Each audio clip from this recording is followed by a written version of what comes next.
Hello मित्रांनो, तुमच्या Marathi Dick चॅनलवर स्वागत आहे। मी तुम्हाला मराठी डिक चॅनलवर रोज नवीन इंग्रजी शब्द शिकवणार। तर चला समय नष्ट न करता आजच्या व्हिडिओमध्ये शिकूया इंग्रजी शब्द।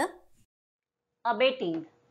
अबेटिंगचा मराठीत अर्थ प्रोत्साहन, गुन्ह्याला प्रोत्साहन देणे किंवा वाईट कृत्यात साथ देणे होत आहे। अबेटिंगला आपण वाक्यात प्रयोग करून बघूया। पहिला वाक्य आहे You are abetting theft. दूसरा वाक्य आहे His wife was sentenced to 7 years imprisonment for aiding and abetting him. तीसरा वाक्य आहे He was accused of aiding and abetting the man charged with fraud. चौथा वाक्य आहे She was accused of aiding and abetting in the murder.